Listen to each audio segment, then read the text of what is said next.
Welcome to RankStudent.com, the preferred site of millions around the world who are dedicated to excellence in digital education in science and technology. My name is Dr. Ahmed, retired scientist, NASA projects, and I will be your host for today's summary lecture. The picture on the front page shows a portion of the sky as captured from the Hubble Space Telescope. It is an awesome, awe-inspiring universe out there, isn't it? What I will attempt to do is not replicate the lectures that you'll hear in your classrooms or your reading material from your text, but give you a summary or a synopsis of each chapter in a few minutes so that you grasp on to the essentials, make physics fun, and hopefully also give you some pointers as I go so that you can do well in your competitive exams. The question is very often asked, what is physics? Ever since the first man looked up to the heavens and asked himself, where do those millions of points of light come from? There has been physics. In a way, physics is perhaps the first discipline in the empirical sciences. It deals with the world around us. Everyone is a physicist in a way. It is also a lot of fun because we can see, touch, and feel the physical world. It is also easy and exciting. Galaxies far away, as well as atoms that we deal with every day, obey physical laws. Now, what does it take to master physics? Number one, we must know the basic concepts. Some people think physics is difficult. There are only a few basic concepts in physics, easy to grasp. We must learn the vocabulary. I would suggest that there are about 100 to 150 words in physics. If you know their meaning, their definitions, know how to measure them, and the units in which they are expressed, you're well on your way to mastering the field of physics. As a prerequisite, you must be familiar with basic geometry, triangles, circles, and things of that sort, and basic math, including the foundations of some algebra. Have a logical bent of mind. Observe the world, ask questions. Why does a car take as long as it takes to stop when you apply the brakes on a road, for instance? Then take examples from previous tests and practice, practice, practice. Practice makes a man perfect. It also leads to continuous, measurable improvement. This chapter deals with units and measurements. Then it goes into the measurement of errors, and finally ends up with dimensional analysis. Basically, these are the three ideas in this chapter. So we'll look at the concepts, the formulas, and the points to remember. Now, there was a time in the 19th century when every major European country has its own system of measurements. The French had their CGS system based upon centimeter, gram, and second. The British had their FPS system, the foot and the pound and the second system. And then some countries had the MKS system, which is the meter, kilogram, and second system. Dawned the 20th century, and scientists realized that as they interacted with each other, there was a need for a common international system of units. There were many conferences that got together and came up with finally what we call the SI system of units, was the International System of Units. We must know the SI system in order to learn physics. Basically, it consists of the measurement of length in meters, designated by m, mass in kilograms, designated by kgs, time in seconds, designated by s, angles measured in radians, designated by r, electric current, which is amperes, designated by capital A, temperature in degrees Kelvin, designated by capital K, the amount of substance, which is important in chemistry, designated by mole and MOL, luminous intensity, which is candela, CD. These units of measurement must be familiar to you. You must get to know them. It's important to know them. Indeed, I would suggest you memorize these units and how they are measured. Even when you have a system of measurement units, you must have a certain standard. For instance, if France and China and India agree that they're all going to use the CGS system, there is still a need to establish a standard for length, mass, and time. Standards are very important. They're established by international convention. For the CGS system, the standards are located in Paris. Most countries have their own standards of measurement, which are consistent with the international standards, and they're maintained in their national laboratories. In India, the standards of measurement are kept in the national physics or physical laboratories in Delhi. Even when you have standards and measurements, there are errors because of the uncertainty in measurement. They arise from multiple sources. When you build a complex system, as an engineer, you come across the term error budget, for instance.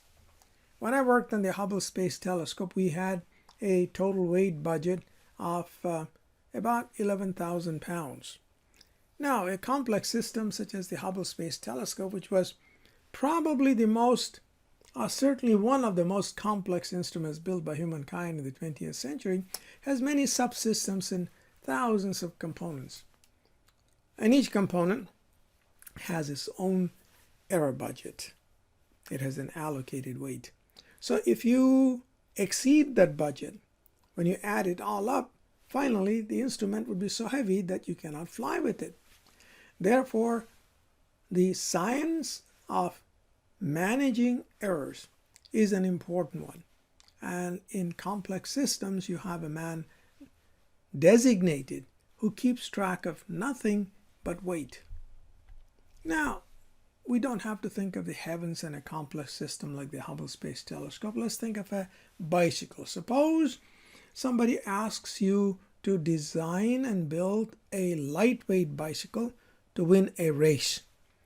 Now, a bicycle consists of different parts. It's got the wheels, it's got the spokes, the sprockets, the chain, the frame, the handle, the seat, the brakes. All of these things add to the weight. And each component has its weight budget. So what we have to ensure is that each component is within its weight budget, so that when we assemble it, the total bike is within its weight budget, and we design a bicycle that is light and hopefully will win the race. The same consideration applies to the building of a ship, a satellite, an airplane, a house, or whatever. Then when you measure, there's also the question of measurement accuracy. How accurately have you measured something? How close is the measured value to the true value? Now, the true value is something that we don't know about. It is something that is a concept. We don't really know how much a quantity is, or how large an entity is or an object is. we know is estimated value. The true value is something that is a concept, but we want to know how close are we to the true value. That's the measurement accuracy. There is also the question of precision. What is precision? Precision is the resolution of measurement. For instance, if you have a ruler and you measure the width of a table, you come up with a certain number. Let's say it's 1 meter. But if you measure the same dimension using an interferometer, you come up with a much greater accuracy, because a ruler may be good to 0.1 millimeters. An interferometer would be good to 10 to the minus 7 millimeters, so that the interferometer is more precise as compared to a ruler by an order of magnitude of 10 to the minus 6, 1,000,000 times more precise. So there's the accuracy and there's the precision. Then there are systematic errors. The instrument that we use may itself be incorrect. For instance, in the previous example, if the ruler itself is calibrated wrongly, or the interferometer is calibrated wrongly, then our measurement also is going to be wrong. A big example, a humongous example that the whole world knows about, is the error that was made in the primary mirror of the Hubble Space Telescope. Now, it was an instrument that cost us over $1 billion. When it was put up in space, it was discovered that the big mirror, the primary mirror, had an error in its curvature. What had happened there was that the interferometer that was used to measure the curvature of the mirror was itself calibrated wrongly, and therefore the measurement of the big mirror, even though we had spent so much time and effort grinding it, the measurement was incorrect. Fortunately, it was something that we could correct. So measurement errors could be very expensive. Then there could be errors inherent in the measurement technique. For instance, you may put a thermometer out there to measure the air temperature, and that measurement could be affected by the movement of air. Then there are human errors. We as human beings make errors. That everyone agrees with. We have individual bias. When we look at something, no two people see the same thing the same way. Somebody may tilt his head in one direction, to the left, to the right, and each individual, depending upon how he looks at things, will induce a certain bias into the measurement, and that is the human error. That's another component. Then there are random errors. For instance, the flow of blood in human hands causes the human hand to jitter. If you take a long stick and hold it in your hand and observe the tip of the stick, you'll see that the tip of the stick is not stationary. It's moving slightly at high frequency, and that's because our hands are jittery. It's a good example. And it's very hard to hold something in your hand completely stationary because of the jitter. Then the question comes up, if you have an error due to the resolution of an instrument, how do you take a measurement? We use the method of least count errors. Take the arithmetic mean, take a large number of measurements so that hopefully the errors that we have induced are in both directions and they average out, and the arithmetic mean would be closer to the true value that we want to measure. Sometimes we speak of absolute error. It really doesn't matter whether the error is plus or minus. We're interested in what is the magnitude of the error. The absolute error is the error without taking into consideration whether it's plus or minus, and is designated by two vertical lines. The error, the absolute value of the error, is measured by taking the measured value and subtracting it from the mean value. So absolute value of delta A would be the measured value, let's call it here A1, minus the mean value, which is the sum of all the measurements divided by the number of measurements that we have taken. Sometimes we ask ourselves, what is the relative error, which is the error that is measured, the mean value of the error, divided by the measurement itself, the mean. This is often expressed as a percentage. So we have absolute error, the relative error, and the percentage error. Now, if you take a large number of measurements, sometimes you have to add, subtract, multiply, and divide. If you add the absolute error of two measurements, the sum of the absolute errors is the sum of the error. Absolute error of a sum of two errors is the sum of the absolute errors of the individual errors. Add them up. The relative error of a product or division of two relative errors is equal to the sum of the two relative errors. When a relative error is raised to a power k, the result is k times the individual relative error. Now these are algebraic manipulations, and we should know how to do that. Addition, subtraction, division, and raising an error to a power k. Then there's the significant error. What happens is when you're building a system and you have a hierarchy of measurements. For instance, in a bicycle, you have the measurement of the wheels and the sprockets and the pedals and the handlebar and the seat. And then you add them up as you build the bicycle up. It is a, let's call it a complex system. It is not that complex, but let's call it a complex system. It is important that the final measurement that we have of the bicycle is accurate to the required degree of accuracy. And for that, we must carry the individual measurements to significant figures, at least one significant figure more than the significant figure to which we need to measure the system.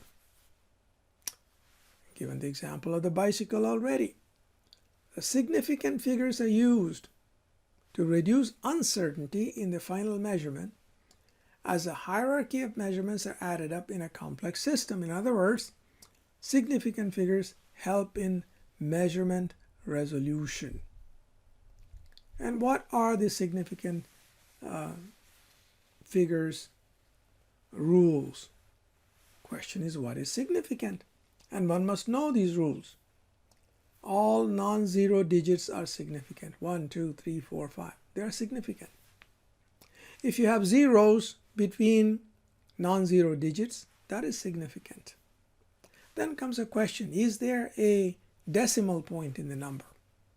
If there is a decimal point, then the zeros to the right of the last non-zero digit are significant. Then when is it not significant? Leading zeros are not significant. And then if you see a number without a decimal point, then for a number greater than 1, the trailing zeros are not significant. This is something that is a little tricky, contrary to intuition, but should be remembered. For instance, if you have a number 345000 millimeters, it has 3 significant figures. The last 3 zeros are not significant. Ambiguities in significant figures are removed. In units and measurements is dimensional analysis. It is a very important subject. It is very helpful in simulation and testing. For instance, if you're building an airplane, you can't build the whole airplane and put it in a test chamber and test it because it's too large. So what you do is to build a mock-up, which through dimensional analysis is the equivalent, has the same dimensional consistency as the entire airplane. And you test the mock-up, get the data, and extract from it relevant information, actionable information, which would be useful in the design of some of the common physical quantities and their dimensions. Velocity v, which is the distance divided by time. So it has no mass, m to the power 0, L, t to the minus 1. Similarly, acceleration, distance per second, which would be L t to the minus 2. The m is raised to the power 0, which makes it 1. Force, the definition of force equals mass times acceleration. That gives us m, L to the power 0, t to the minus 2, and volume and density.